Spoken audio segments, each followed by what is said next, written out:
সারাক্ষণ ভয় ভয় লাগে, রোগ নিয়ে ভয়, মৃত্যু ভয়, দূরে যেতে ভয়, তারপরে দূরে গেলে ঘাম হয়, পানি গ্লাস লাগে, বুক ধড়ফড় করে, শ্বাস টেনে টেনে নিতে হয়, বিভিন্ন সমস্যা, অ্যাংজাইটি, প্যানিক অ্যাটাক, এগ্রোফোবিয়া, মানে এইগুলো নানান সমস্যা আপনাকে যদি ঘিরে ধরে তাহলে এই ভিডিওটি আপনার জন্যই। কারণ এই ভিডিওতে আপনি চিকিৎসকের কাছে না গিয়ে আপনি নিজে কিভাবে ভালো হবেন তাই জানতে পারবেন এই ভিডিওতে। তাই অবশ্যই ভিডিওটি লাস্ট পর্যন্ত দেখুন। দেখুন, প্রথমত আপনাদের যাদের মৃত্যু ভয় হয় সব সময়, দেখেন মৃত্যু কিন্তু আল্লাহর হাতে। যেহেতু আপনি জন্মগ্রহণ করেছেন সেহেতু মৃত্যুর সাথে আপনাকে নিতে হবে। তাই আপনার মৃত্যু যেখানে লেখা আছে মৃত্যু ওইখানে হবেই। বিনা কারণে আপনারা ভয় পাবেন না। আপনারা মনে করেন এই জায়গায় গেলে আমার মৃত্যু হবে, বা ওইখানে আসছি আমি, এখানে গেছি আমি, এখানে আমার মৃত্যু হয়ে যাবে। ভাই দেখেন, এরকম করতে করতে করতে করতে কত জায়গায় তো গেলেন, কত কিছুই তো করলেন, কই মৃত্যু কি হয়েছে? মৃত্যুর যার যেইখানে লেখা আছে ওইখানে হবেই। তাই মৃত্যুকে মৃত্যুর মতো করে ছেড়ে দিন, নিজের লাইফটাকে উপভোগ করুন, নিজের লাইফটাকে এনজয় করুন। দেখুন, অ্যাংজাইটি, প্যানিক অ্যাটাক, এগ্রোফোবিয়া এগুলা রোগ থেকে যদি আপনি মুক্তি পেতে চান তাহলে আমাদের সাথে যোগাযোগ করতে পারেন, বা আমাদের থেকে কাউন্সিলিং নিয়ে আপনি ভালো হতে পারেন।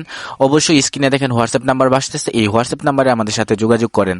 অ্যাংজাইটি, প্যানিক অ্যাটাকে যারা যারা আক্রান্ত, যে দূরে যেতে ভয় লাগে বা দূরে গেলে বুক ধড়ফড় করে, হাত পা কাঁপা শুরু করে, তারপরে শ্বাস টেনে টেনে নিতে হয়, দূরে গেলে মানে অজানা একটা ভয়, আমি মরে যাব, বা আমার এইখানে যাওয়া সেফ না, এখানে কোনো হাসপাতাল নেই, বা এখানে যেতেই পারবো না, আমি ওইখানে গেলে আমি শেষ হয়ে যাবো, একদম অজানা ভয় যাদের, তারা একটা কাজ করবেন, আপনি দূরে বেশি বেশি যাবেন। আপনার যেই যেই জায়গাতে ভয় হয় আপনি সেই যে জায়গাগুলো অ্যাভয়েড না করে, ভয় না পেয়ে আপনি ওই ওই জায়গাগুলোতে বেশি যাবেন।